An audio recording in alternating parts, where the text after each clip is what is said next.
All right, guys, welcome. This is Breakfast with the Brand, the number one podcast in the world for entrepreneurs and leaders who want to take their brands to the next level. I am your host, Junior Frederick, and I have with me the man himself, Mr. Bobby Stealth. And today we're going to be diving into a very, very interesting topic. Bobby, what's up? How you doing? What's going on, Junior? I'm doing really well, brother. Doing really well. Went to the gym today and I was looking good, man. Like you ever go to the gym, right? You look in the mirror, you're like, okay, I see you, but you're actually talking to yourself. So that's how I felt this morning. I went in the gym and I used to be really scrawny. And then I remember getting pretty bloated, getting the dad bod. And then I looked at myself looked back at me and said, you the man. And I said, no, you the man. And I had a good day. I had a good morning. Uh, that's amazing. I definitely do feel like that sometimes. All right, guys. So if you're tuned in live, go ahead and put your flames in the comments. Today, we're going to be getting into a very, very critical topic. Critical topic because, we're all about execution. The whole reason why we're here, the whole reason why you're here, you're not just here to take in information, you're here to actually do something with that information. That's what I'm assuming. So it means that you're an executor. Executors are money makers. If you're not, executing, there's no way you can make money. There's no way you can build a brand. There's no way you could have a phenomenal life. But in the execution process, it is not uncommon. In fact, Bobby, it is quite common. In fact, it's normal. It's normal to go through certain challenges as far as execution is concerned, to go through the mental roller coasters, so to speak, on the journey to success. Today, we're gonna be diving into some of those mental hurdles, some of that mental roller coaster, and we're gonna be talking about some of the stuff that we have done, okay, to overcome or to make it through or to leverage those mental roller coasters to eventually, like I say, Bobby, with just straight brute force, Yep. carve our way to success. All right, guys. So we're gonna go to a quick break. When we come back, we're gonna be getting into that. So stay tuned. Keep putting your flames in the comments. And of course, if you find value from this episode, the only thing that I ask is that you just share this episode with literally one other person that you know who could benefit. We'll be right back. There's slow growth and then there's scale. There's incremental growth and then there's exponential growth. What I want to talk to you about is adding a zero to you and experiencing exponential scale. Incremental growth says 1 plus 1 is 2. Exponential growth says 1 plus 0 is 10. Incremental growth says 2 plus 2 is 4. Exponential growth says 5 plus 0 is 50. Guys, listen, when you add a zero to you, you can add a zero to the marketplace. You can add a zero to the value that you bring. So you can add a zero to your family, add a zero to your legacy. This is what we're talking about. We're not talking about incremental, we're talking about exponential. I always say that business is a spiritual game. Just imagine when you combine your skills, your values, your abilities, your talents to something bigger than you, something greater than you, something like the power of exponential. That is adding a zero. Add a zero to your competence, add a zero to your confidence. This is about adding a zero in your life, your value, your industry, and your mission. Let's grow.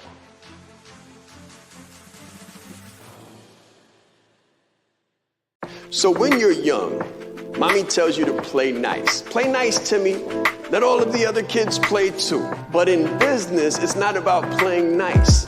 In business, it's about winning. It's about adding multiple zeros to your revenue. Now, of course, your staff wins. And when you win, other people win. However, when it comes to competition, you absolutely must dominate. You can't play for participation, and you can't play just to get along or just to get by, because business is serious. Business will help you to change the world, or the world will change you. Your people will either win or your people will lose based on your level of leadership, what you're willing to do, what you're willing to sacrifice, and how much you know about dominating.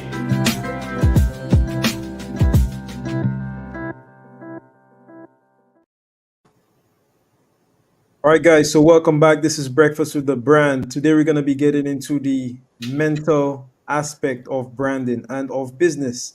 and just of success in general.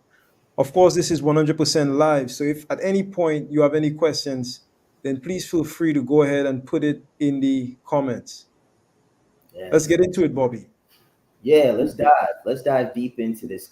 So, becoming comfortable in the furnace. That's what I wrote down in my notes. There's this very popular story, uh, and it talks about three Hebrew boys. These boys were in this kingdom where the king Nebuchadnezzar was like, "Hey, we got this new rule. Everybody needs to bow. Everybody needs to bow when you hear this horn." And then these three Hebrew boys had a belief system that said, "Hey, we don't bow before any other gods but the one that we call our own."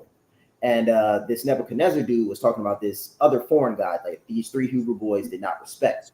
So what ends up happening is the boys are then brought before the king. The king says, "You got one more shot. You got one more chance to get this right. When I blow this horn, you guys better bow or else." Right? So they don't bow, and the king says, "Light it up. Light it up." He turns to this furnace and he gets this joint hot, like super hot. The story goes that the furnace is so hot that the people that were heating it up got burned alive. Like they got burnt up in this thing. And like, whoo, this joint is hot. Then he says, "Tie these guys up and throw them in there. Let's make an example out of these guys." So they throw the three Hebrew boys into the fire. And the way the story ends or it proceeds is this way. The king then looks into the fire after a little while and sees that there's four people in the fire. And they see that the people that were tied up and bound are now walking around. And the very people that threw them into the fire have been burned, right? They're all burnt up. So after this phase passes, the three Hebrew boys walk out of the fire and then they look around at everybody else. And what's so remarkable about the story is that the boys were unfazed. No singe marks. They didn't smell burnt. They didn't look like smoke. Didn't smell like smoke. And the moral of the story was sometimes you're going to be in positions where the powers that be, those in control, those in charge, might not want to see you make it. You might feel like that's the IRS sometimes. You might feel like that's the algorithm sometimes. Like the algorithm don't want me to win. Like I'm posting, but they just don't want to see me win. And you have to sometimes be willing to burn, so to speak. And by burn, I simply mean stay with it, stay in it, like stay there. They say there is no smoke without fire. Like if you want to let people know that you're out here and you're really making things happen and you're shaking and moving, then sometimes there's going to be a fire set ablaze and it might be you. It might just be you. So before I turn it to you, Junior, kind of get your perspective on just dealing with uncomfortable situations, because that's business. Business, I think, is a matter of handling challenges as they come in a profitable way, because there's always going to be challenges and there's always going to be people that need to be served. And as entrepreneurs, I think one of our skill sets is serving our people while maintaining our own sanity and keeping the ball rolling despite all of the uncertainties of entrepreneurship.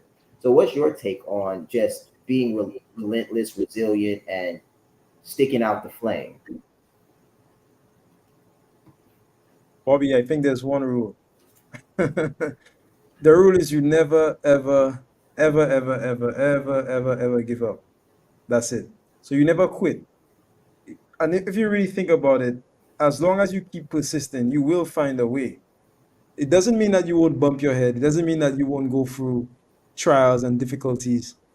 One of the biggest things that I had to learn was that failure is not the opposite of success. Failure is part of success.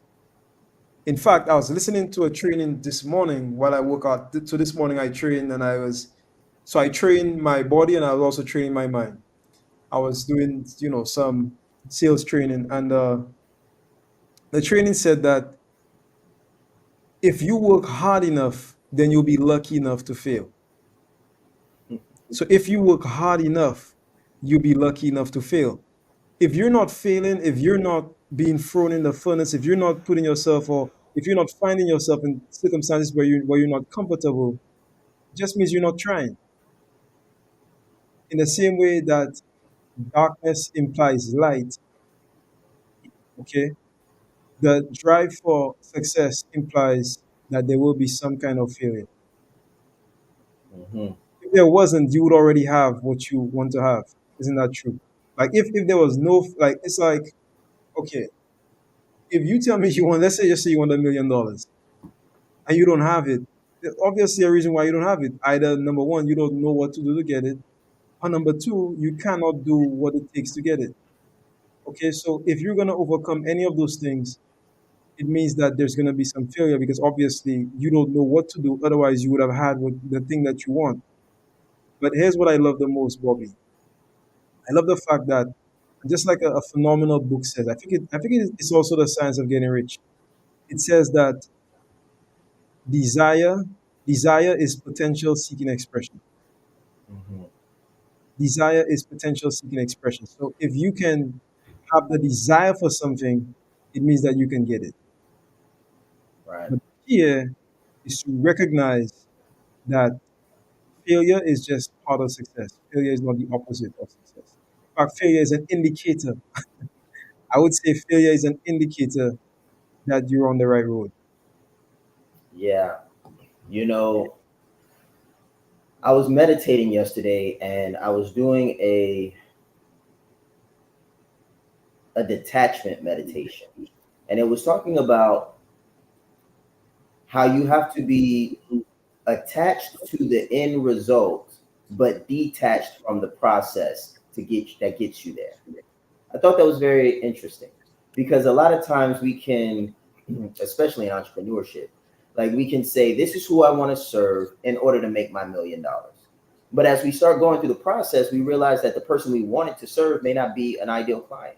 But if we're attached to the how it happens and not the fact that it does happen, then we can find ourselves trying to force something that was never meant to be.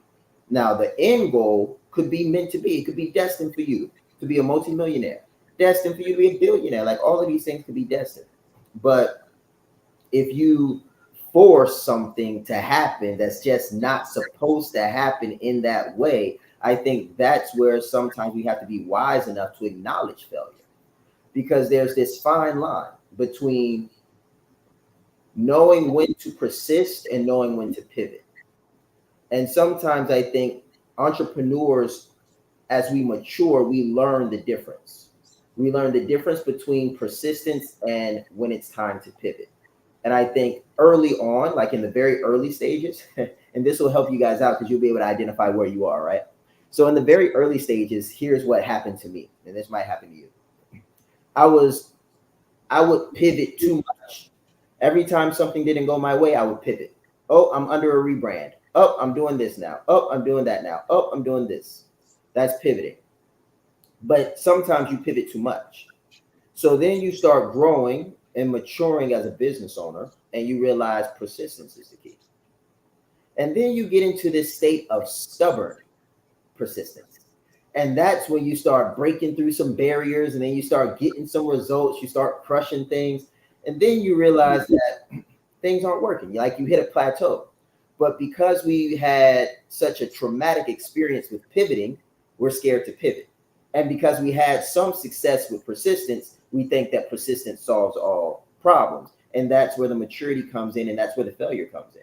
I think when you persist where you should pivot, you oftentimes find failure.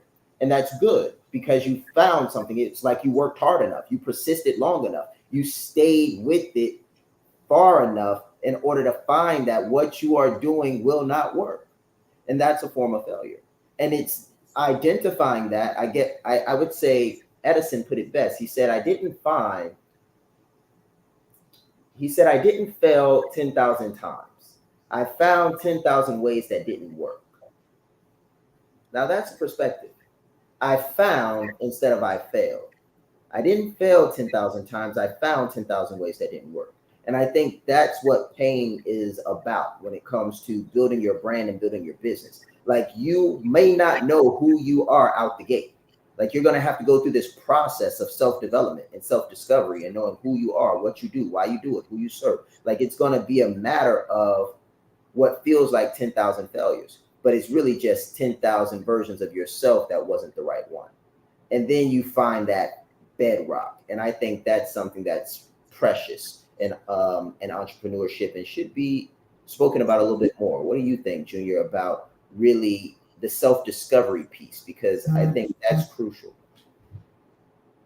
Bobby, I love the fact that you brought this perspective into the conversation because this is very, very important. In fact, literally just yesterday, I was training again. So, guys, this is why we train. When you train, every single day you learn new things.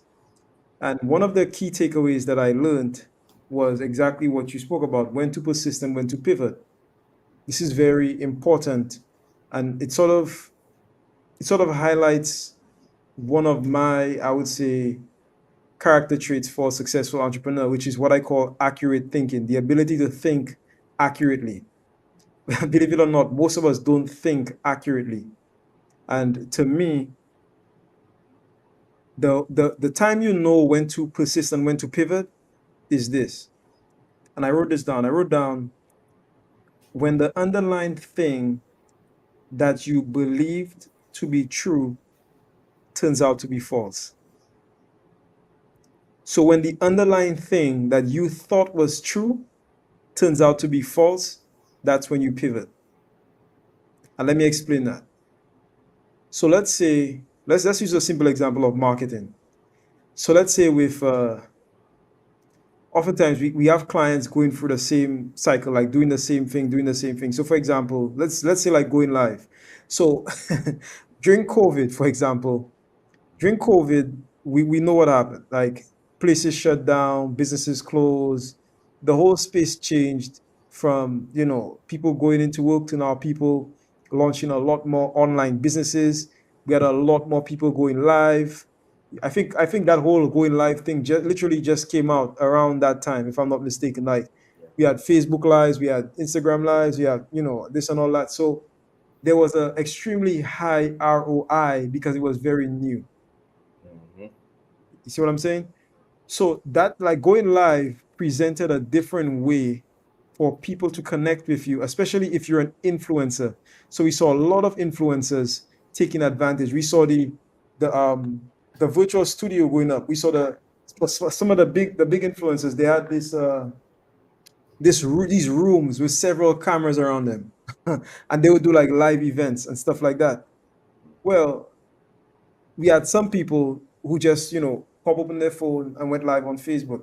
In fact, around that same time, we launched Branded Like a Leader, and a lot of the process was, just, going live on Facebook and sharing and giving people value. So it was true at that time that there was an extremely high ROI because it was relatively new. People was just sort of catching on, and it was just one of those things that it was like a breakthrough, so to speak. Okay, fast forward 3 years. Okay, fast forward 3 years. The same may not be true. I see a lot of people who are going live, and by the way, there's nothing wrong with going live, but they're going live in the same way that they would have gone live back in 2020. Like they haven't changed anything. They haven't modified anything. So they're putting out content based on the assumption that what worked in 2020 now works in 2023 or 2024. Right. So what I'm saying is if you're doing an activity and your underlying assumption, like you're assuming something to be true when it is obviously not, the evidence says that this is not true, then that's when it's time to pivot. Mhm. But if you're doing something and you know that the absolute truth or the underlying truth or the underlying thing that you assume is true, it means that you need to persist and you need to find a way to make it work. It means that it can work, it just has not worked for you. Right. So, for That's example, if you're jumping on the phone, I use sales as an example. If you're jumping on the phone, well, what one can do, another can do. That's what I believe. If I can do something, you can do it too. If I can get on the phone and if I could set appointments, okay, it means that you can do it too. And everybody looking. But if you're getting on the phone right now and for whatever reason you're not setting appointments, is the underlying truth that using the phone can set appointments. Is that true? Well, yeah, it has to be true because other people are doing it. Otherwise, it wouldn't be true. Right. So it doesn't mean that you stop getting on the phone. It means that you persist and you change the script, you change your approach, you tweak this, you tweak that until you get it to work for you.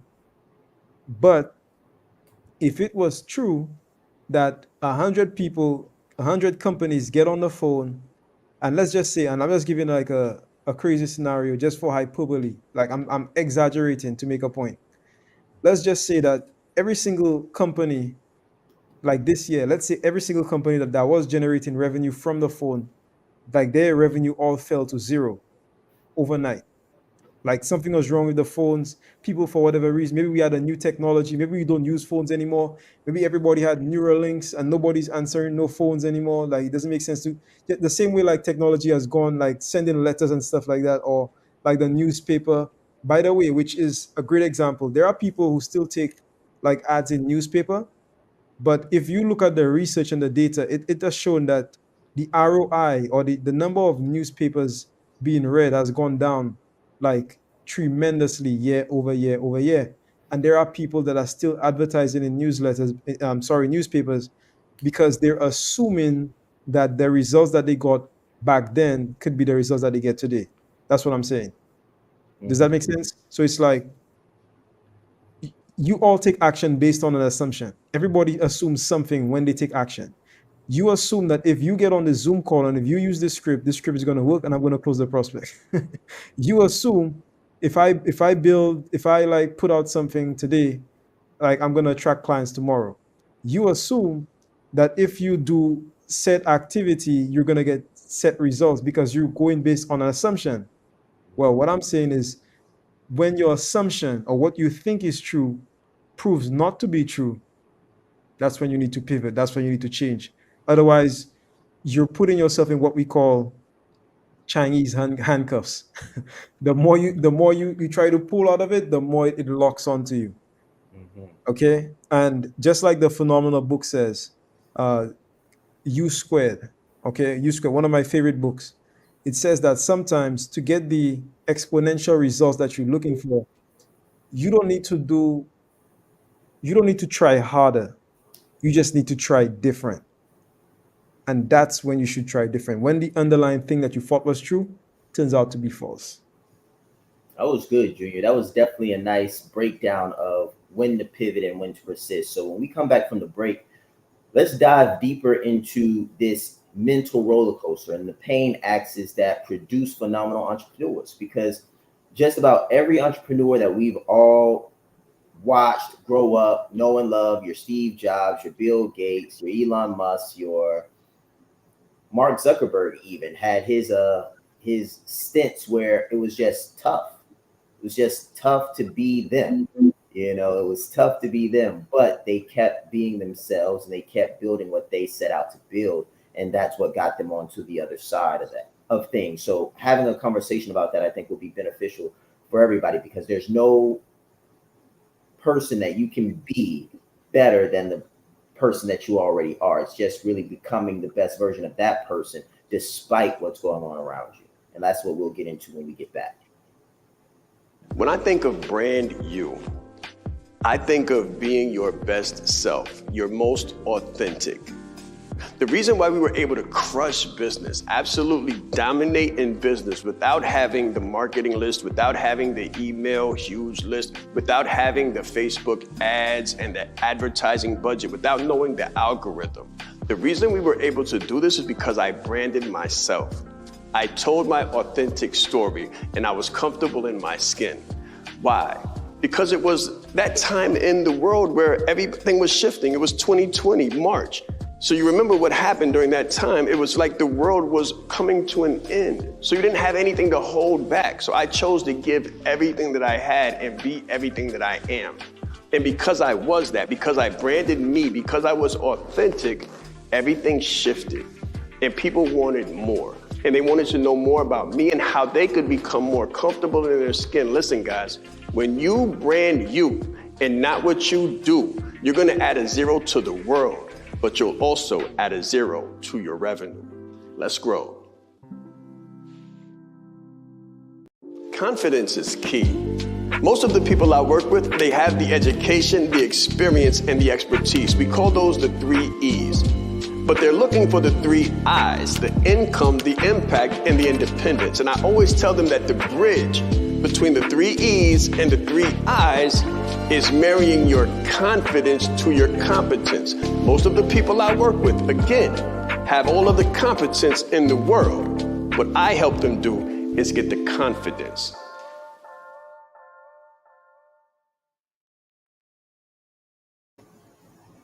Wow. Great commercials, Junior. That was spot on, brother. Spot on.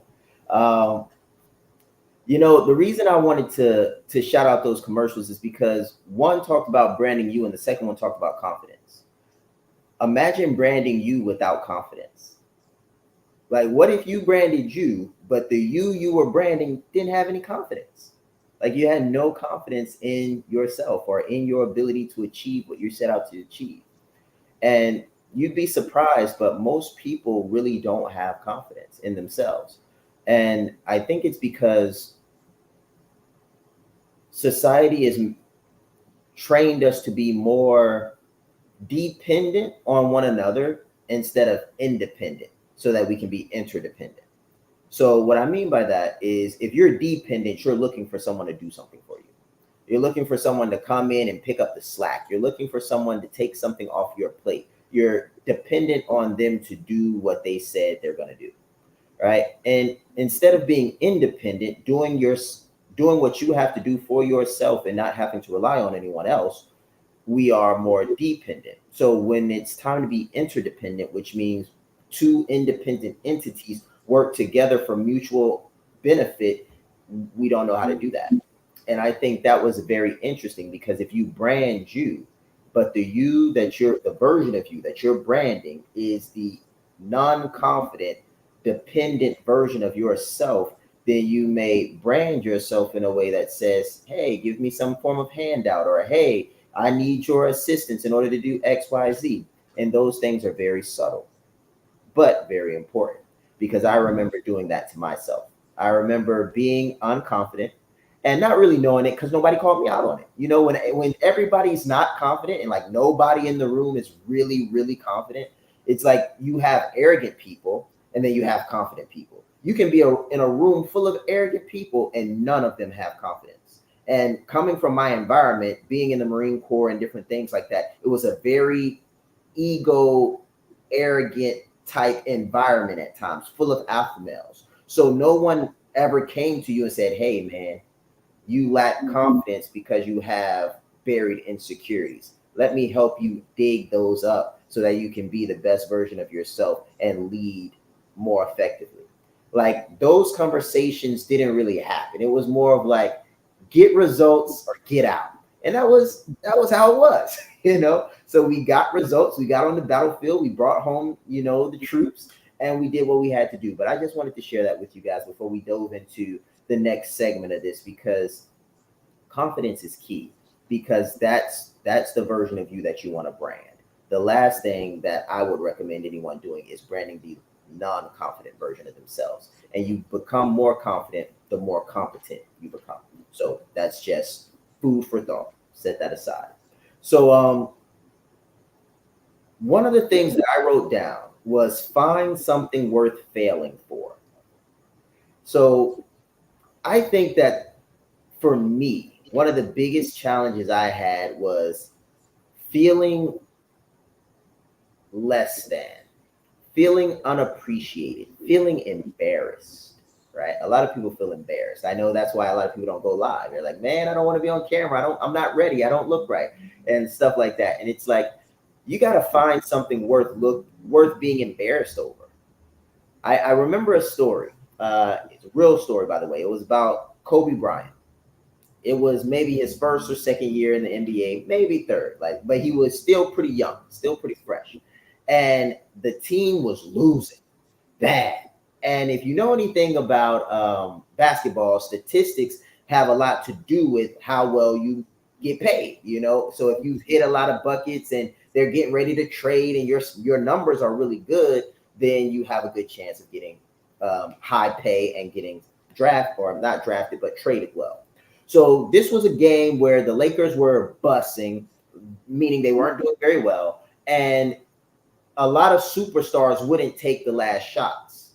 And they Mm. wouldn't take the last shots because the team was cold as a whole. So they knew that their shots were likely going to miss because the defense was crushing them. They were cold and nothing was falling.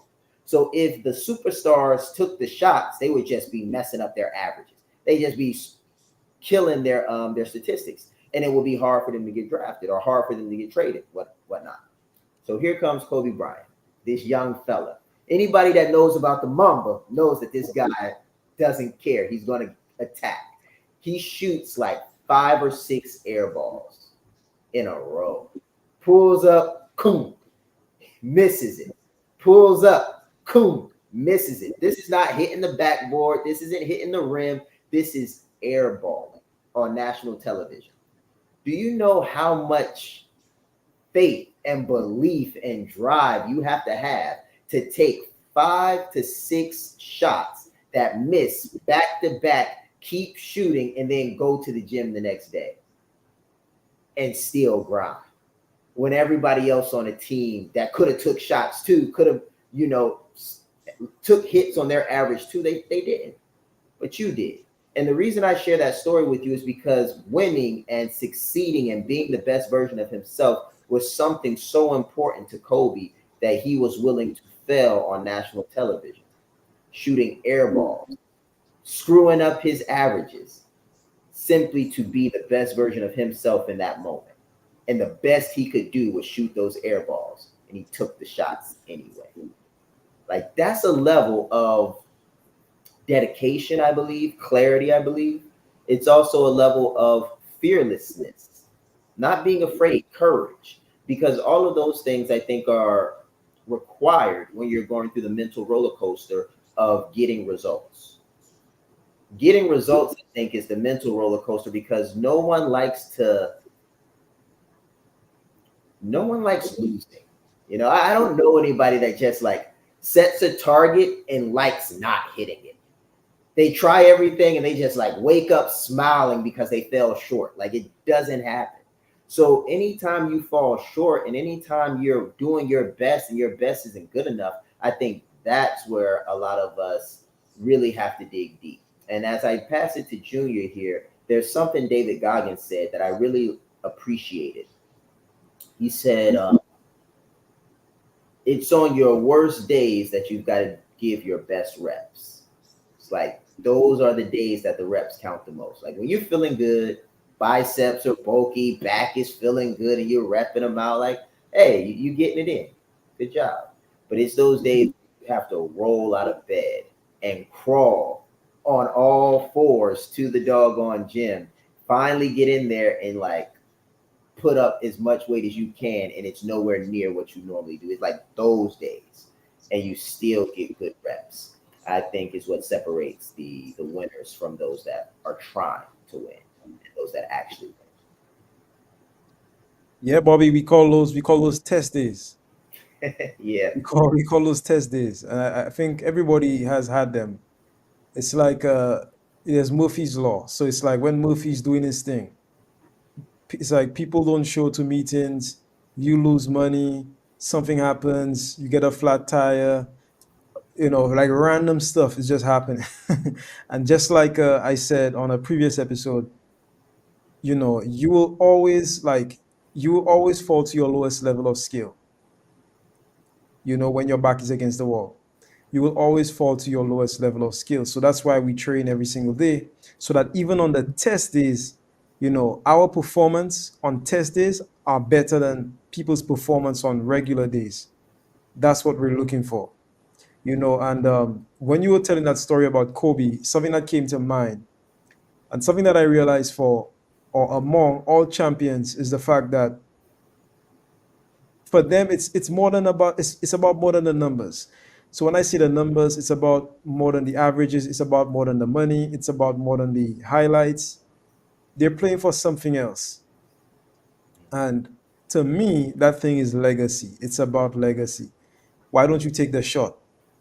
Because nobody likes Like everybody likes the scenes in the Rocky movie, like movies like Rocky, and everybody likes the cutscenes. We like being in the audience when it comes to looking at the cutscenes where he's going through it and he's defeating the challenges, and you know he's really going through the motions. We love looking at that on the television, but nobody wants people seeing the cutscenes of our life. Yeah. And sometimes, Bobby, guess what? The cutscenes don't last in a movie. It lasts for 10, 15 minutes. In life, it could last for 10, 15 years before you finally make it to that point where you've defeated the enemy, you've gained the championship belt, where you stand as the king in the ring or the queen in that ring, right? And you could, you become recognized for all of the hard work that you've done, for all of the years that you sacrificed in silence. Like we love to display that part, but few of us will take the shot in public because we don't want people to see the other part. Yeah. Yeah. You said something that we say in the military a lot, suffer in silence. And there are three people that I remember distinctively, all basketball players too. It was Michael Jordan, Stephen Curry, and I want to say it was Kobe Bryant as well. And all of these guys had a similar challenge. For Kobe Bryant, like they just couldn't beat the Bulls when Michael was playing. For Michael, they just could not beat the Pistons. And for Stephen Curry, he just could not get healthy. He got the third ring and he just it seemed like he would never get the fourth. And what all three of them had in common that I just love, like I can see the image every time I close my eyes, is that when the last buzzer hit and they won the game, the championship title, they got ring number 4, ring number 6, whatever ring it was, these guys broke out into like the biggest cry I have ever seen, all three of them. And what I find so powerful about that is it's like in one moment you see 10 years of grind, or you see 5 years of struggle, or you see 6 years of dedication. In one moment, it like overwhelms the individual to the point that they buckle and cry. And I just feel like, that's good living. Like if you can set a target so aggressively, like if you unwaver, it's like, I'm going to have that. And you are like, I'm going to have it. And it's cold nights, lonely nights, cold days, lonely days. You lose this, you lose that. Like you go through the ringer, and the whole time you're going through, like everybody has something to say. They'll never beat this person. This guy is washed up. This person is that. That person is this. And it's so much chattering that the people closest to you start to believe it. And then you're just like right there, like working. And then boom, it breaks through for you. And it happens for you. And that, I think, is one of the biggest reasons people like us, like you, like people that wake up every morning and come to Breakfast with the Brand to get their daily dose of grind. Like, that's why you do it. Because it's like, my day is coming. And when it comes, God dog it, I want to be able to cry about it. I want to be able to bow my head, shed my tears, and know that every day and every challenge, every struggle, every problem was worth it. And I think that's life well. Bobby, we're going to go to a quick break on that. We're just going to let that sit. Guys, we're going to go to a quick break. When we come back, more on Breakfast with the Brand. Let's go. I said Shaan right east. I'm proud. I said Shaan right east. Leadership is not the brand they made for us. Listen, he brought fire, heat. He didn't hold back. 20 years down the line, what I could sell, why not serve first? Service over salary. Branding like a leader closes the gap for people who want branding. Speaking like a leader closes the gap for people who are nervous about speaking. If Steve Jobs would have speculated, we wouldn't have Apple. He changed lives. He helped people open up their business and start their business. We are the brand. Some people say, Shaan, should I quit my job? Mentally, yes. As a speaker too, to be able to learn from him and watch him and game respects game. And I want to have that much game someday. The right client, pay $500,000 for what you do. You have to be bold in your beliefs. He has been an amazing asset to this event and a pleasure to work with. Very captivating, collaborative, worked very well with the audience. I want to help you. Put a 0 behind your number, right? The session was great. How he is online, virtually, he is even more phenomenal in person. Be the face of change that you want to see. Stop asking questions and start giving demands. The entire team has just been absolutely incredible. They are a joy to work with. They go above and beyond. Give yourself a round of applause. Yes, yes, yes. So when you're young, mommy tells you to play nice. Play nice, Timmy. Let all of the other kids play too. But in business, it's not about playing nice. In business, it's about winning. It's about adding multiple zeros to your revenue. Now, of course, your staff wins. And when you win, other people win. However, when it comes to competition, you absolutely must dominate. You can't play for participation, and you can't play just to get along or just to get by, because business is serious. Business will help you to change the world, or the world will change you. Your people will either win or your people will lose based on your level of leadership, what you're willing to do, what you're willing to sacrifice, and how much you know about dominating.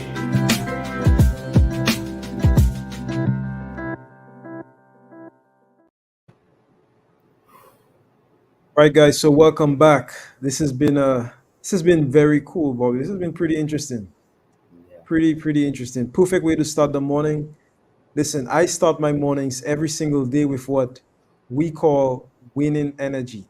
Okay, so winning energy. And for those of you who don't know what winning energy is the energy that allows you to win.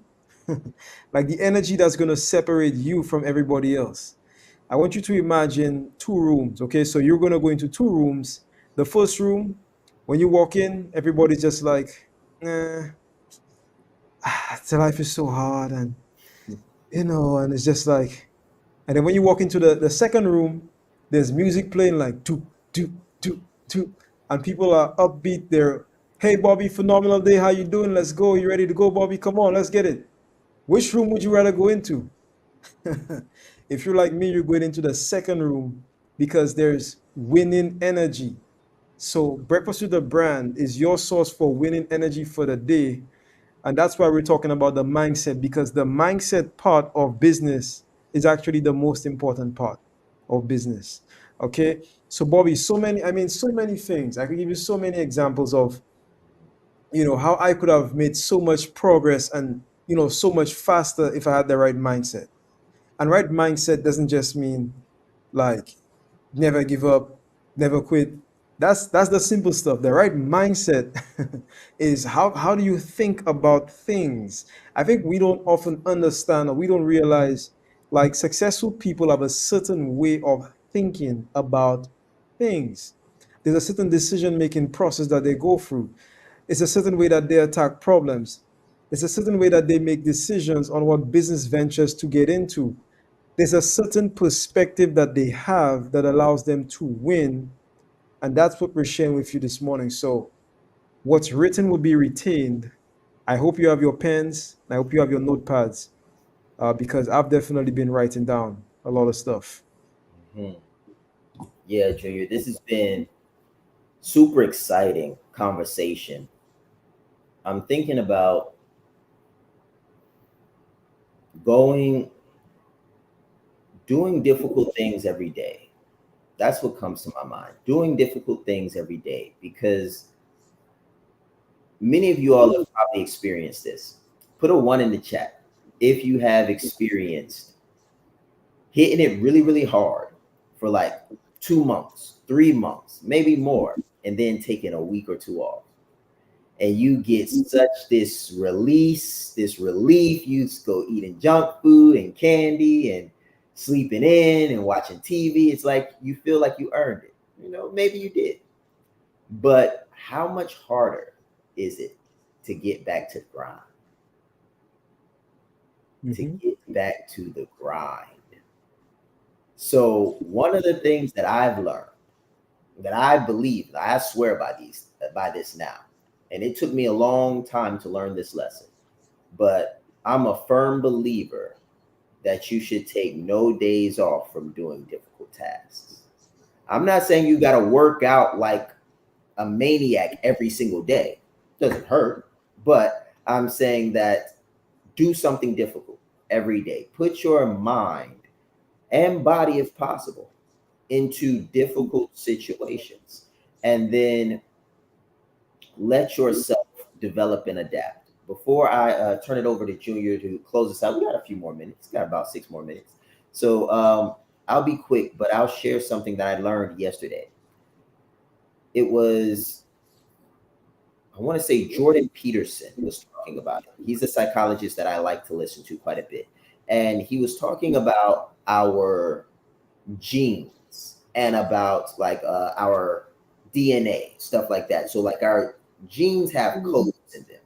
So he was saying that when you put yourself under a certain degree of discomfort, it then causes you to create new genes or unlock new codes in order to deal with the new reality. So it's a lot like muscle growth. Like when you shock the muscle has to grow in order to deal with that level of strain next time it encounters it. The same is true with our genealogy, like with the way our genetic build is made. So pretty much what he discovered that is evidence based is that the more difficult situations that you find yourself in, the more of you're able to unlock. Like there's literally parts of you that are locked into your gene code. Um, Me not being a biologist, that's as far as I can take it. But I thought that was really, really incredible. Yeah, that's pretty interesting. I've heard something very similar. I heard that we I don't want to get too technical into it, but we our genes, our DNA has basically been capped a little bit. Like as human beings, we have a lot of untapped potential, quite literally a lot of untapped potential. But Bobby, I mean, you can see it. It's just like discipline. And Bobby, I'm sure that the reverse is equally true. So when you don't put yourself in uncomfortable situations, I'm sure like whatever you unlocked, I'm sure it goes back to being locked. And we Yeah, can see that with just things like discipline. Like if you train every day and then one day you stop training, when the time comes for you to train again, it's difficult. It's difficult to, get the discipline again to do the same thing that you were doing again. Even if it was easy for you just a couple months ago, now it's pretty tough yeah, because now you have to develop that mental fortitude, right? To be able to go at it again. And I'm sure like the reverse is just as equally true. Right now, as we as we begin to wrap up, I was writing down a couple things here. I wrote down the power of words.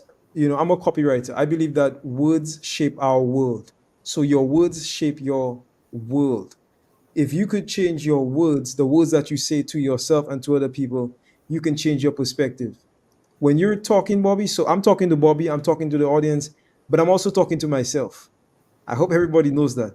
Like I'm also talking to myself. So when I change the words, when I adapt a new language, when I adapt a winning language, I start to tell myself or imbue or impact myself with that winning energy.